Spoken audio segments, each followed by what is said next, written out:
What is up, you beautiful tile people?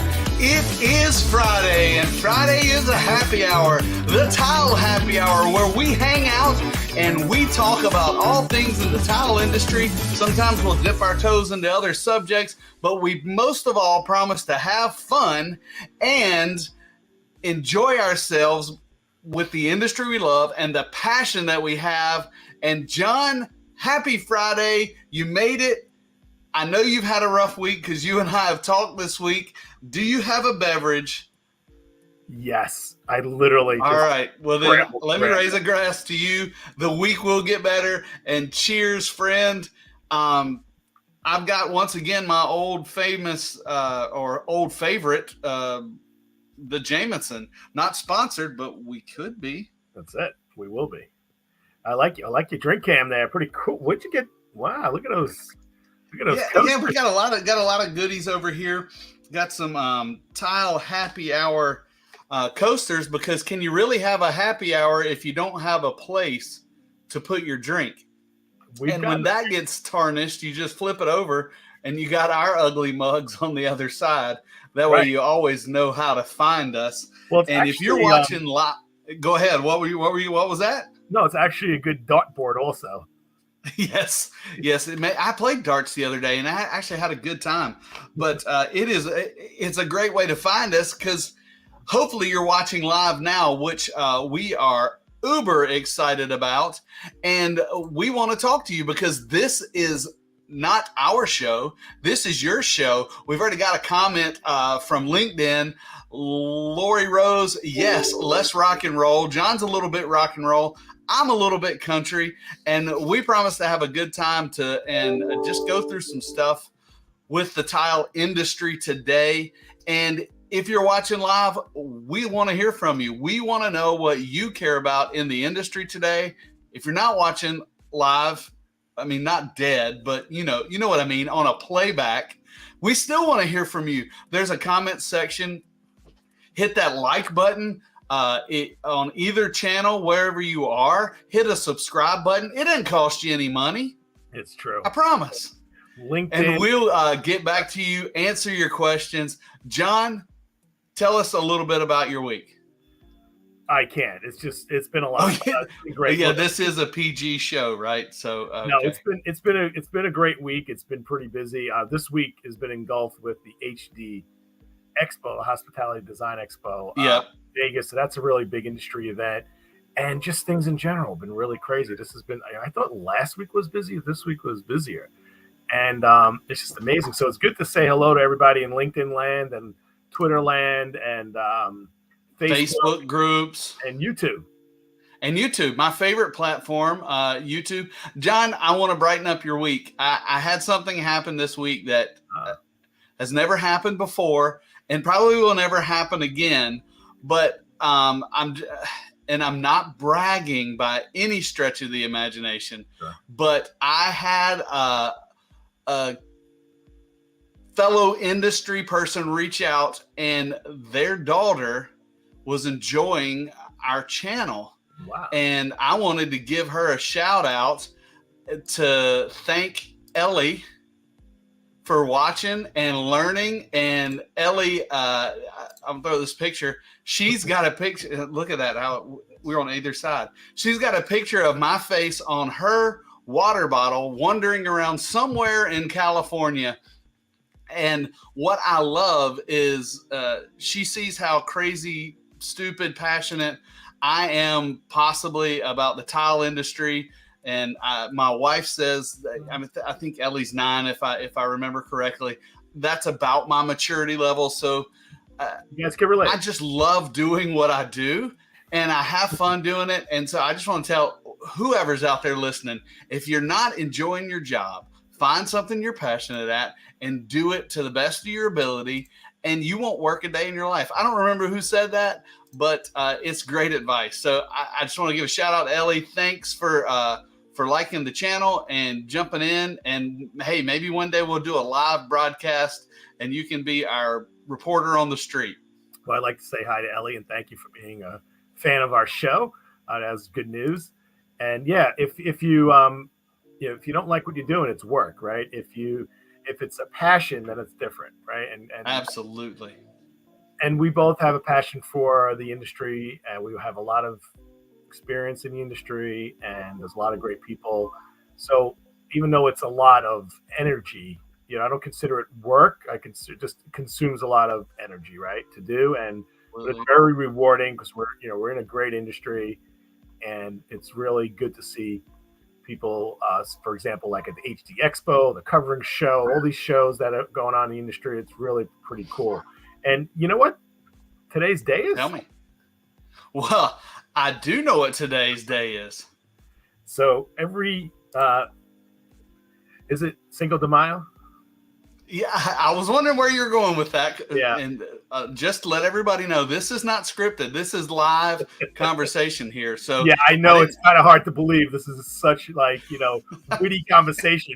Everyone's going to think this is scripted, but it's not. That's right. It was written by the best. Next year, Cinco de Mayo is going to be on, what day of the month, you think? What day of the month next year? Should be on Thursday. Okay. All right. Maybe. Well, the thing is this, it's not only I think the joke was it's going to be on the 5th of May. You didn't let me have it. Thank you. Oh, so I just, once again, not scripted. Well, let me ask a little bit of trivia. You ready? Yeah. All right. 2 pieces, 2-part question. Right. And for everybody out there, if you got an answer, throw it in wherever you're watching from. That's the wrong title screen. Wherever you're watching from, throw that in the comments. But and if you have a guess on this, what is the most consumed beverage on Cinco de Mayo? It's an easy one. Tequila? Partly. Margarita? No, Margaritas are the most consumed beverage. Now, I had to write this down because I am really getting old. How many margaritas are consumed today? Oh, in the United States? Yeah, just a wild guess. I bet your wild guess is not even close. 932,000. 932,000. I don't know. According to my research, and I've worked on this for a long time, off hours, of course, Talbar. Today, the United States will consume 185,000 margaritas per hour. Per hour? Per hour. Wow. That's what threw me for a loop. I was like, 185,000 margaritas? Okay, I can figure that out. There's 320 million people in the world. Whatever, right. Do the math. Per hour, that is a lot of tequila. Wow. Yeah. It's a weird stat, though, because we're not drinking 24 hours. So it is. Yeah, so you got some hours in there that are like millions per hour, right? This is true. Do you like margaritas?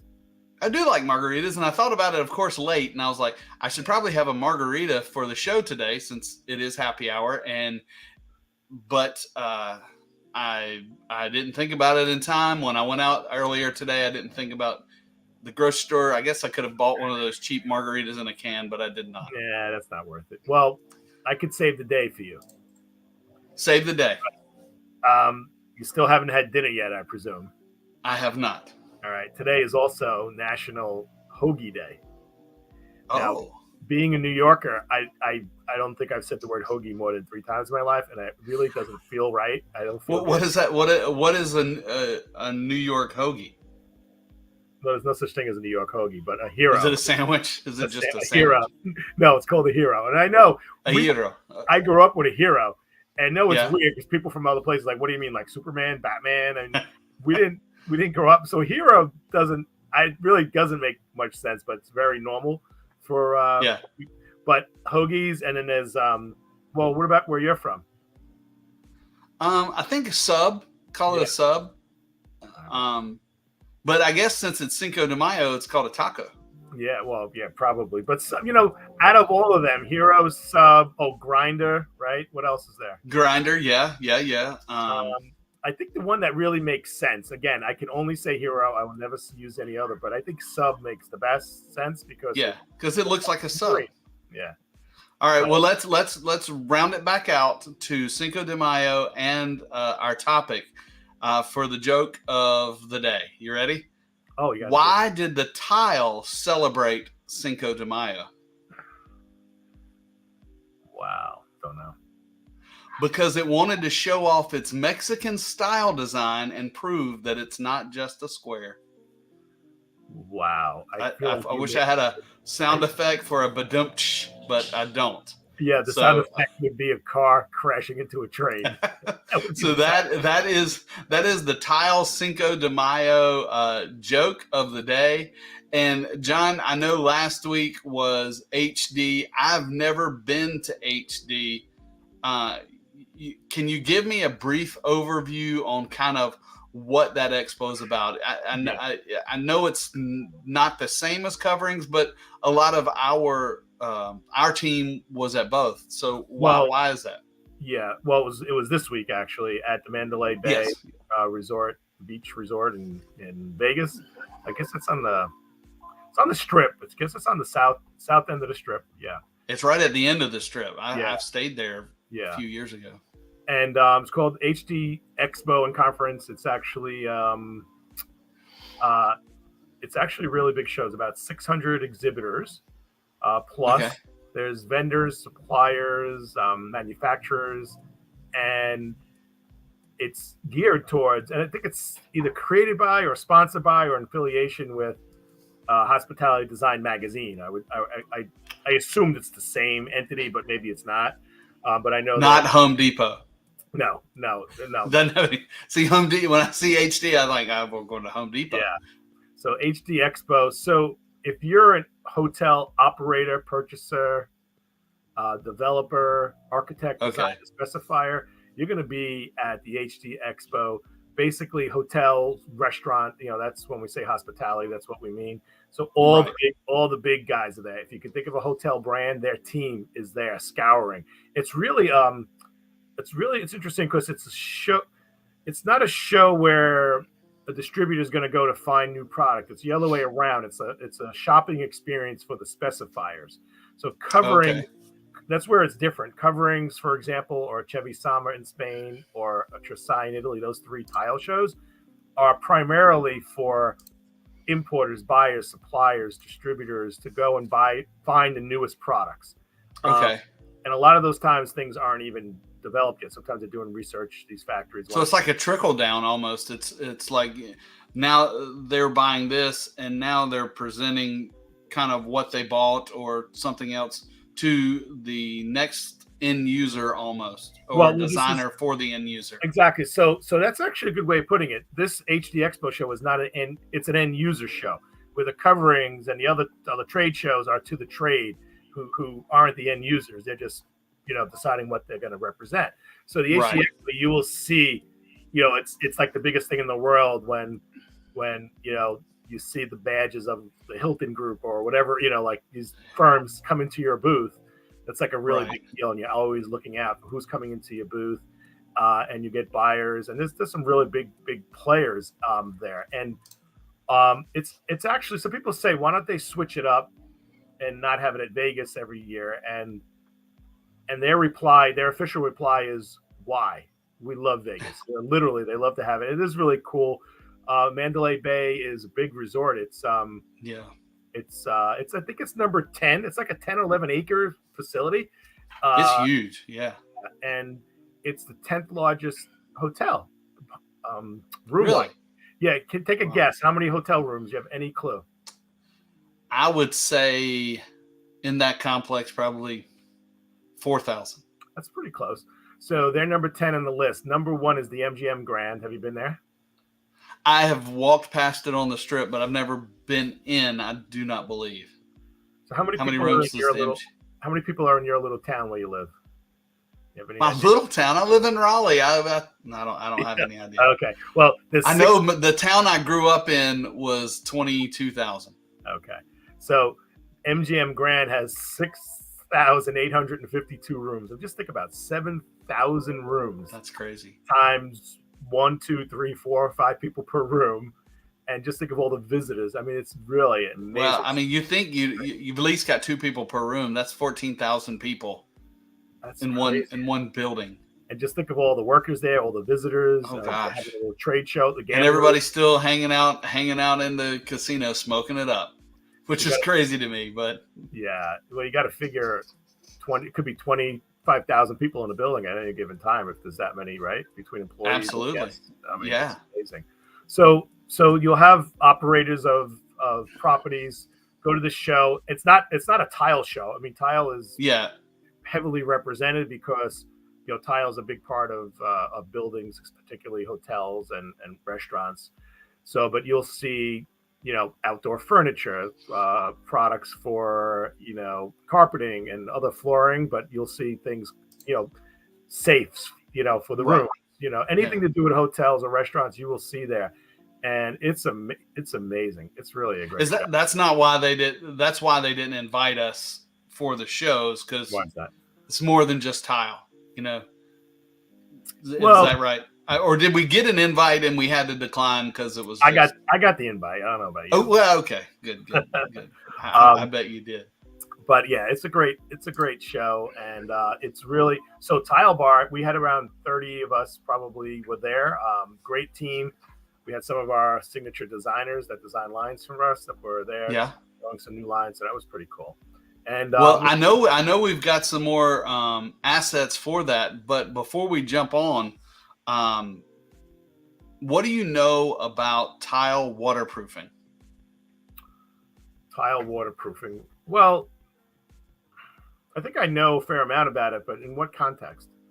Well, in your opinion, do you think tile waterproofing in water areas is important?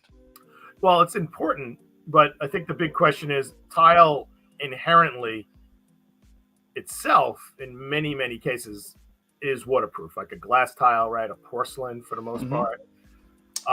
So are you talking about the application, the whole system, or are you talking about the actual product? The whole system. And let me show you what I'm talking about. Are you ready? Yeah. Oh!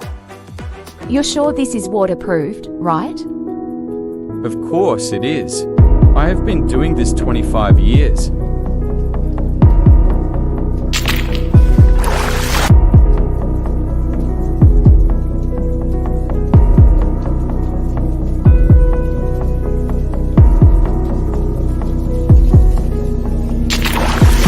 Perfect.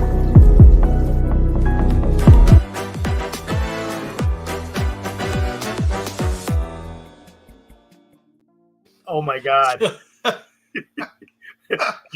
Oh my God. Well, so I was leading you. I don't know if that's the appropriate podcast live stream term, but I was leading you into my Friday fail. Right. And well, I was scanning through the TV one day and I see a show that I probably watched 35 seconds of it. And if I see it, I just go really fast past it. Dr. Pimple Popper or something like that. There's gosh, I can't. Yeah. My wife likes that. I can't.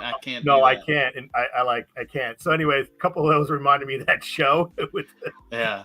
That was that as I was thinking, I like to do that on Friday just to have fun, because as I spoke about earlier, I'm just a kid at heart, 9-year-old in a grown man's body with bills. But waterproofing is so important. And speaking of hotels, like we were just talking about, where you've got 7,000 rooms, right? You've got 7,000 possible waterproofing failures or leaks. Right. And what is, as products have gotten better and as hopefully our training has gotten better, there's still some people out there that, just like you said, even though I know this is not what you meant, they think tile is waterproof. But you put tile in a shower, and yes, the tile is going to reflect that water back into the drain. But if you don't seal your drain correctly, and you don't seal your corners correctly, it makes for a mess. And when you have a building of Mandalay Bay or MGM, I'm not sure where those pictures, I found those and kind of spliced them together, but where they are, you can cause a huge mess. And I've seen it as a contractor, where you've got all these rooms that are all the same. And if you've got somebody in there that thinks they know what they're doing, they can get a few floors into a building before you figure out there's a problem. And well, that's happened to me. It's probably the biggest liability for a hotel, for example, a multi-story building. Yeah, fire is probably the biggest, like most, life-threatening kind of thing. But outside of a fire, you have a shower, a tub, a bathroom sink, a toilet. You may have, a kitchen sink if there's an efficiency in the room. There's so many places for water, being fed into that room, and an inch of water could do a tremendous amount of damage, and sometimes a lot more than an inch. But so if there's a tile that's waterproof, and most tiles themselves by themselves are sort of waterproof, but that's why I asked, right? The system. So if the tile is installed even without grout, it shouldn't leak into the floor below, right? It should be stopped by the substrate. Right, the system, and there's probably hundreds of different ways to do it, but if it's not done correctly, water is sneaky. What would you do? Like, you were building what system would you use? A type of system? If I were building a hotel, I would use a mud bed floor with a drain I could get to. I would waterproof. You're talking about the shower, like the main bathroom floor? The main bathroom floor is not normally a concern because water doesn't go out there. I'm just talking about the shower. I would use your standard sand and cement mixture on the floor. I'd slope it to the drain. I would then use a topical roll-on waterproofing. My favorite is Laticrete Hydroban. Not sponsored, but and then I would use a waterproof board, Laticrete Hydroban board, and hearing voices from somewhere. Yeah, and I would tie it all together. Now that system is not the most economical.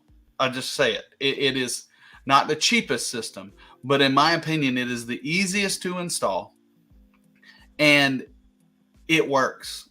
Right, but when you say the coating, that first thing is the topical coating. When you roll it on with a roller. Mm-hmm. You can roll it on with a roller, a paintbrush. You can trowel it on. How soon can you do that after you're putting your mud down? Like, the mud has to be dried? Yeah, the mud has to be dry. So that depends on some environmental. If it's really humid, it may take 2 days. Right. If there's good air moving in there, normally after a day. You want to make sure your mud bed is fully cured, and then you got that roll on in there. Tie it into your drain correctly. That is where a lot of people fail. They don't tie the waterproofing into the drain. It sinks down and it leaks down that pipe, and it drip, drip, drip. In about 6 months, you have a pimple to pop in the room below. Right. But that's what I'd use. But I will say, I'm not a fan of this because I'm a tile nerd. Most hotels are going to the prefab pans, and I know why. They're easy to install. They're relatively cheap. They're making them now where they're not cheap looking. So I would say if probably I was in charge of a hotel, I would probably get voted down, and they would put a prefab pan in there. You mean like a one piece made out of something, just acrylic or fiberglass or some kind of acrylic, fiberglass, terrazzo is what they used to use back in the day. Those are expensive, but they're nice. That's probably, I would say that is probably the number one commercial shower floor to date. And I have no data to back that up. Got it. Now, what about the walls? The walls, I'm a big fan of the foam board, and because most of the foam boards are already waterproof. What happened to Wonder Board? Wonder Board was all the rage 30 years ago. Wonder Board is great, but then you have to waterproof it, and it's also heavy. The new foam boards, Hydroban board, are really nice because they're lightweight. You can carry a whole bundle of them. One person can. They're easy to cut. They're already waterproof. Wait, then all you have to stuff. How do you what? How do you cut it? You cut it with a razor knife. Wow. You can almost cut it with a butter knife, but it's really nice and easy Easy. Like I said, I think I've said this before, is I installed my mom's shower by myself while drinking. Drink in one hand and the board in the other hand, and it hasn't leaked yet. So, and if I can do it, you can do it. That explains a lot. But that does explain a lot. But that would be my preferable treatment. But I will say, if you're a contractor, I was going to say a contractor. If you're a contractor out there, use what you know how to install. And if you don't know how to install it, practice or take a class, because the worst thing you can do is fail in a high risk area, or even just someone's home that, may. Well, the exposure is huge. It's terrible. You're responsible for the damages, and it's really bad.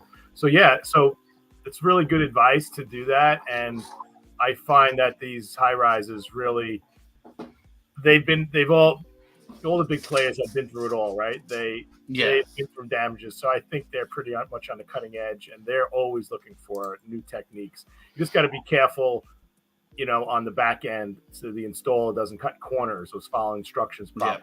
Yeah, it's only as good as the last person, touching the material. So yeah, as I told the team the other day, I said, you can have the best material in the world, and if it's installed in the wrong place or installed incorrectly, it doesn't matter. Yeah. And it gives the whole industry a black eye. No. So I'm not sure if they talked about waterproofing at HD Expo, but that was where my mind was this week. Yeah, it's really not really a technical show in that regard. It is a conference, so there's a lot of business seminars, but not unlike coverings where they have a lot of super technical, hands-on workshops. Right. Yeah. There. But I think those kind of things are going on in the booth. You'll have, an exhibit, a hotel operator come in and ask, and you tell them the solution to the problem that you probably think that they have, and they're all ears. Yeah. You could save them some exposure, you could save them some money, or give them some efficiencies. Absolutely. It's a great show. Nice products there. Well, and that's what I was going to say. I know that there was a lot of nice products there, and you correct me if I'm wrong, but last week or at coverings, factories and manufacturers introduced new products. And I think if I'm reading all the stuff correctly, at HD Expo, the distributors were introducing new products. Is that kind of a fair assessment? Yes. So let's talk about Tile Bar, for example. Tile Bar had products that are super hot, that are live, ready to be specified and shipped. And right. There are products that are in the works that are definitely coming out. The show comes once a year. It may not be launched yet, but it's coming. But right. these projects, a lot of these projects are 2, 3, 4 years before you need product. Oh yeah. And then we definitely had some products there that were kind of prototypes, testing the water, and we do some test marketing also. So what do you mean testing the water? Explain kind of what that means. So we may be in the beginning phases of designing a new product, and sometimes we'll reserve some space at the booth to show some products, and maybe we want to see where the reactions are. Maybe we have a new line and we're showing 8 colors, but we really want to only produce 6 colors. So maybe we'll show all 8, and you'd be surprised. Let's just say someone in our team is like, "Oh, we don't need orange tile, right?" And the 8th color is orange, and everyone's like, "We've got." I love this orange. And then if all of a sudden everyone's coming to the booth and touching and feeling, and they're like, right, this is cool, we really need this.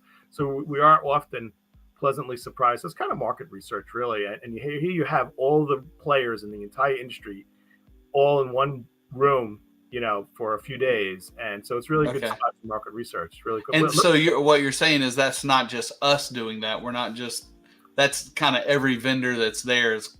Yeah, I mean, I don't know. I don't know for a fact, but I would sure think that some vendors do that. Some may not. Maybe their industry is not like that, but ours is definitely, because our products, the tile products, there's a lot of flexibility, right, in colors and finishes and sizes and textures. So it's really a good. We have so much to offer and so many different techniques, and so it's really helpful for us. It's good. It's pretty cool to see the process. Well, I know I trolling Tile Bar on Instagram, we had some designers represented, and I have a video I think you sent me. You want to take a look at that? Oh yeah, sure. Let's check it out.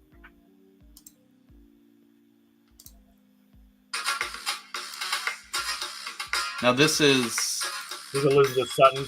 She designed okay. This is four lines. Now this is a fifth line, and this is a glass, kind of like an art glass in a chevron pattern.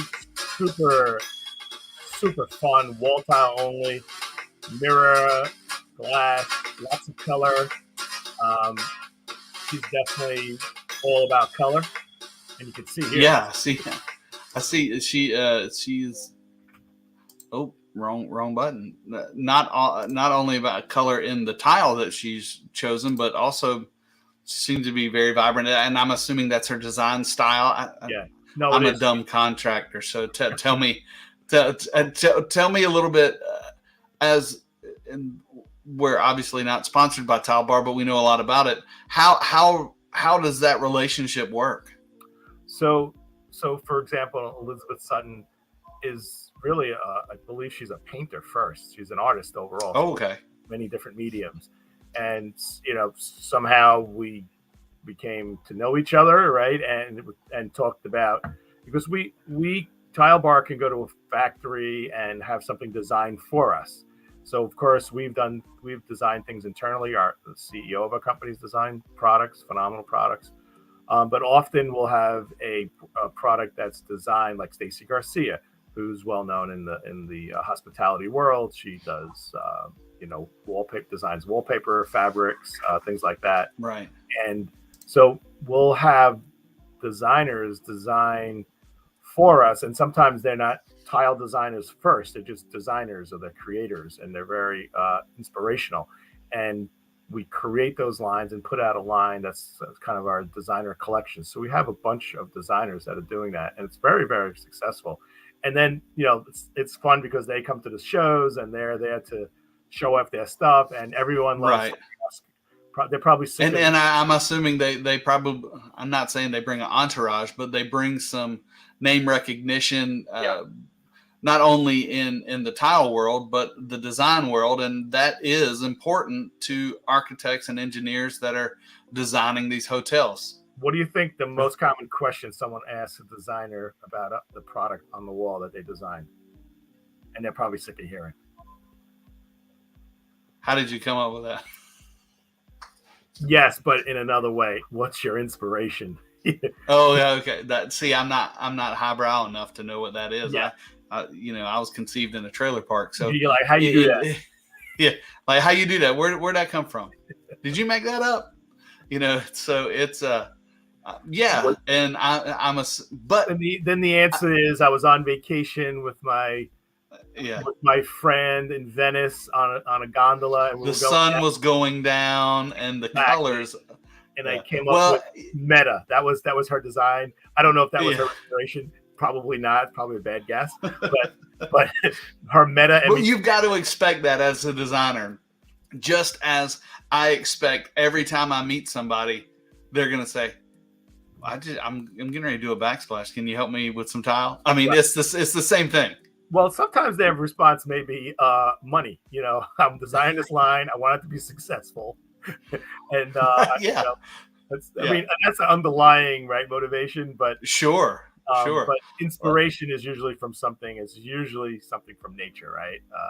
And that line is really phenomenal. We actually did preview that at a previous show, and it went over very well at BDNY last year. Okay, I'm familiar with. I've never been to that show, but I'm familiar with that one because I think they stole my tagline this past year, "Tile the World," and nobody asked me. But I haven't. I mean, I've been talking to lawyers about it. Okay. But we're just gonna keep that. Well, I'm trying to flip through our deck. Which one that we have here that you're talking about? So BDNY. Pull it up on the screen. BDNY is kind of like the East Coast version of HD Expo, boutique design. Okay. It's at the Javits Center, so it's East Coast, and the same thing. It's boutique design, so they're inferring smaller, but the big players are there too, but not necessarily as much as Vegas. That's in Chicago, or no, NY. What's the one in Chicago? There's a big one in Chicago. Well, there's a merchandise mart that's there. There's a bunch of shows. Oh, Chicago's a great place for trade shows.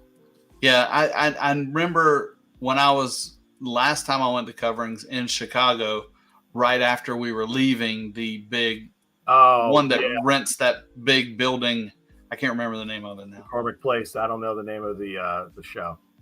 Do we have any other products? Yeah, well, I got an Instagram of a kind of a walkthrough of our booth. You want me to throw that up? Yeah, we have a nice booth. It was really nice. There it goes. So that's our booth there, and I know last year we won the best booth in the world. I think was the tagline. I know they can't do that 2 years in a row, but it was in the Milky Way. I think. Best booth in the Milky Way. So this year, I know we won't win that just because there's politics involved, but it's pretty impressive. There's some pretty neat stuff. A lot of fraud in that. People like in the soccer leagues. You got to. Yes. Can't win that more than once every few years. So the whole Shoeless Joe, I think, was involved. But now tell me, and I think I've heard this through some of our conversations back and forth. And what you just said, some of these are not in stock yet. Yeah, some of these we're just testing the waters. Most of these are live. Like there's the Meta. It may not be live on our website today, but it will any moment. The Autograph, the Kinsey, the Magna. Really cool stuff. A lot of. I see Wilder there. Is that Olivia Wilde? Who is that? That's another designer. I'd like to show. Do we have any still pictures of some of the products? Yeah. Absolutely, man. I got all kinds of stuff. All kinds of stuff. This is slide number 4, so I don't know if you want to go back to number 1. I know we can't talk about all of it, but there was one thing I just switched plats real quick. So this is. Why'd you put the same product twice there? Well, I thought the exact same thing, but then I looked at it. One is tile and one is LVT. Now that's pretty slick there. I think I don't think we're trying to pull something over somebody's head, but I think there was a good reason behind this. Well, there is a good reason, and it's ingenious. And we are, I think, the innovators of this concept, our CEO, because. So let me tell you more about this. So tell me. I'm a rep, and I help designers and architects and specifiers find the right product at the right price, on time and in budget. That's my elevator special. I like it. Yeah, pitch, by the way. So I'm working with a firm. They're designing an office building, and they need products for their floors. They love tile. They love porcelain. They love that bond green tile on the left side, right? They love it. But they're not the ones paying the bills, and they often have budgets, to follow. But of course, as you know, as things move on and as reality evolves, sometimes budgets change, right? So you may specify the bond porcelain tile and then design everything else in that project around that green tile, paint, furniture, all sorts of things, and that's great. Once in a while, the budget gets slammed and they need to go away from tile into a flooring that's more economical, such as a high quality, commercially rated luxury vinyl flooring product like an LVT.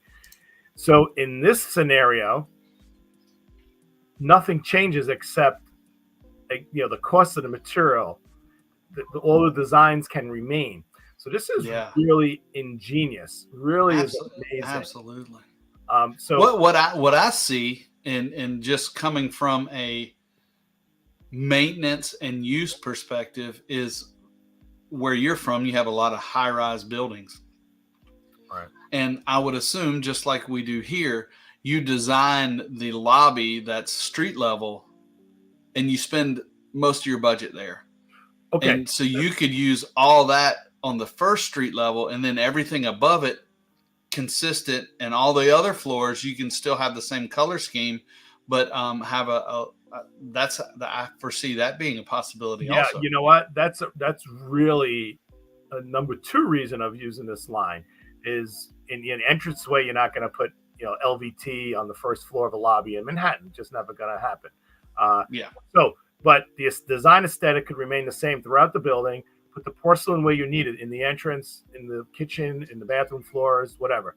And then in the common areas, you can use an LVT product. So it doesn't have to be the scenario where, okay, LVT is just the backup. It could be strategically part of the design where you have the budget for porcelain, where porcelain could cost $5 to $10 a square foot for a good quality porcelain. A good quality LVT is under $5 a square foot. So right there's a significant price difference in materials. Labor, a whole nother animal. It's probably a bigger disparity, right? Labor has to be absolutely $20 a square foot, $15 or whatever, depending on your market and the quantity, where LVT could be similar to the cost of the goods. Yeah, $4 to $5. Yeah, and much less if it's volume, depending on the market. So there's a big difference in installation costs. So you brought up a really, really good point. And I would like to think that's a really good use of it. If you look on the top right, you'll see, and what we did was we picked some of our best-selling porcelain products and created an LVT to coordinate with it. So you see it says cement look, a wood look. Rizzo's a terrazzo look, right? So there's a Spokane. So you'll see, Spokane, that's one where I don't think we have a matching tile for, but the other two, the cement and the wood and the Rizzo, there's coordinating types of products. And that scenarios that we went through in the option 1 and option 2 is a reason to do this. If you're an LVT, once again, Tile Bar leading the market. Well, you know what? Yes, because we're really creative, we're gutsy, and we're a tile company designing LVT. Most of the big players that are out there are LVT companies first. And let me. I would like to. Say that in my experience, instead of embracing the LVT industry, most of the manufacturers and distributors that I've worked with in the past would badmouth it. Nah, it'll never last. It'll never do this. It'll never do that. And 5 years ago, or probably 10 years ago, that was the common theme. Then 5 years ago, it's not going to last.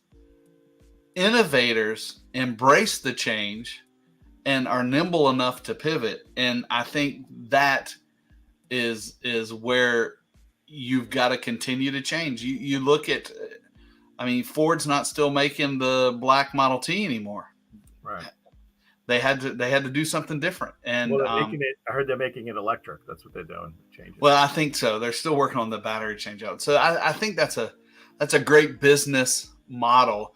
Is sometimes you've got to embrace the things that are taking your market share to take that market share back. And the great thing about being an innovative company, just do it and do it better than everybody else. And you're going to gain market share. It's not going to be a net equal. It's going to be a net gain over time. And that's so exciting to see that, and to see a company kind of taking that on and jumping into the LVT market, even though they're a tile company.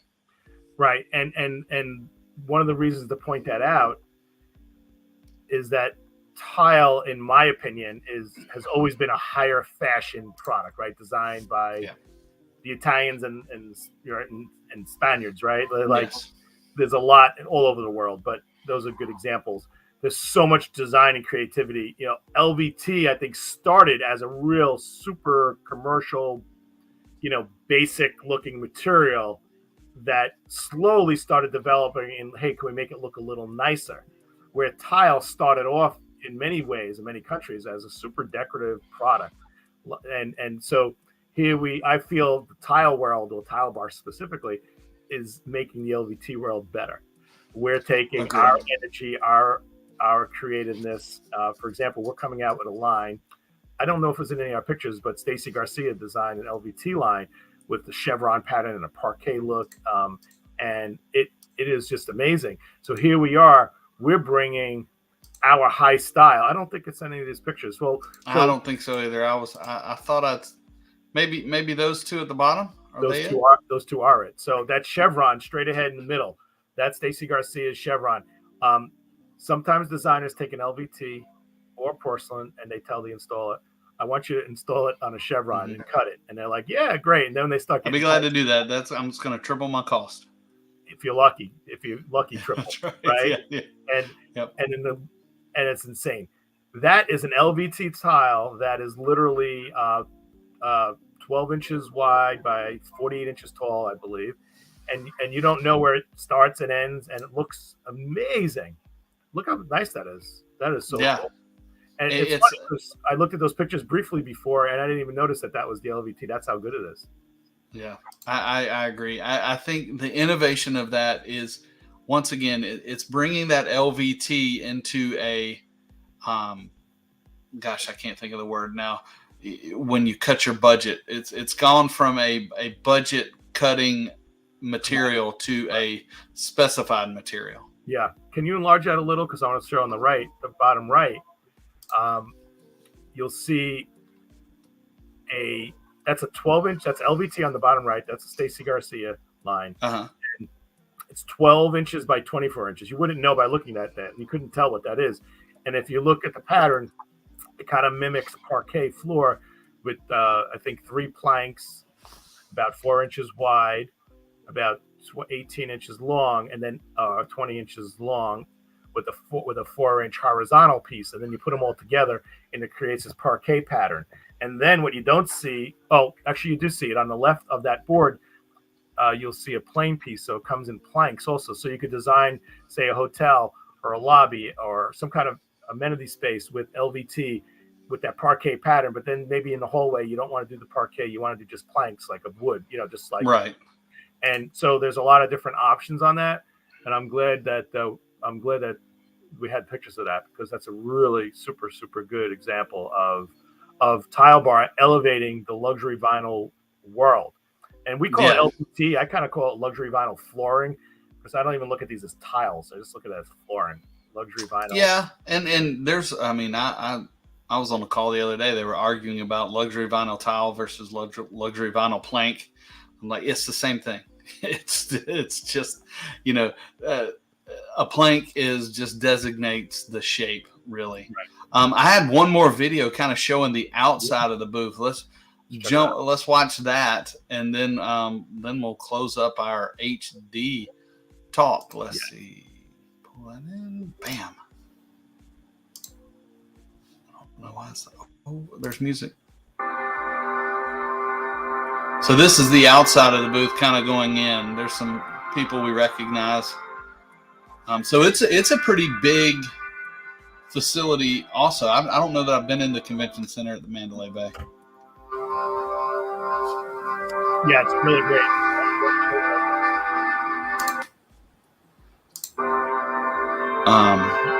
Yeah, it's not much to that, just kind of showing what it is. Yeah, the booth is really nice, very welcoming, and a lot of people came in the booth that were like super excited. Now, somebody commented, I see there, where can I find these on your website? I'm wondering if they were looking for something specific, because there are products in these videos that aren't on our website yet. But Johnny Rocket Fireworks. I mean, Johnny needs to tile his fireworks store, and he needs some Tile Bar tile for his fireworks store. Big sell. Well, it looks like it was a successful trip. Yeah, it's a really great show. I think Tile Bar was well represented there, and a lot of the word on the street is that there's so many projects. What's really cool at these shows is to get people come into the booth and say, I'm already using your product. So that product I specified last year is just phenomenal. And Tile Bar and all the vendors, no matter what you're selling, they're selling chairs. It's good to get that feedback, and it's really been great. And it's really fun covering these shows on our podcast. We have more shows to come in the future. Absolutely. I mean, I haven't gotten the invite yet to Chersai. Or why is it pronounced Chersai and it's spelled with a C? I don't understand. Well, C-E in Italian is a ch sound. So C-E CE is the ch sound. So chur, and it's really not a word. It's an acronym of CERSAIE, and it's a society. It's the group of the society that puts this show together. So it's not a town. So if I got there, my Uber driver, I said, "Take me to Trasai," they wouldn't know. They would not. Well, they may know the show because Trasai is the biggest show at the Bologna Fairgrounds. Right. But it's not a town. It's just the name of the show. But they may not understand because I don't speak Italian. They're going to tell you, sir, there's no McDonald's here. Sorry, we don't. That's have right. Actually, I did get McDonald's at the Bologna train station and a burger and a glass of wine. So that was pretty cool. That is pretty cool. I've never been to Bologna. I've been to Florence, and I stayed in Carrera for a week or so working on a project, which was pretty amazing. If anyone has a chance to get to Carrera up north where the stone heavens are, right? So many beautiful mountains there. Oh gosh. Yeah. Michelangelo got his stone all from up there, and it was pretty. Yeah. And there's the Verona Trade Show, which that would be a great show to cover. Verona Trade Show. Yeah. So give us a call. We'd be glad to broadcast live there. Verona. Available. Versailles. If somebody wants us to do like an on-site at their booth. Absolutely. I'm up for it. Absolutely. On site, we'll broadcast live. Whatever you need. All we need is invitation and internet cable. Exactly. And we can do it. Well, you know what? This has been a great Cinco de Mayo. It's still not over. So everyone, I wish everyone has a great night. Have a nice margarita tonight. I'd like to wish everybody peace, health, and happiness. Absolutely, John. Yes, and let's always remember to waterproof everything completely and carefully. Enjoy your trade show, and don't forget, let's keep learning together and tile the world.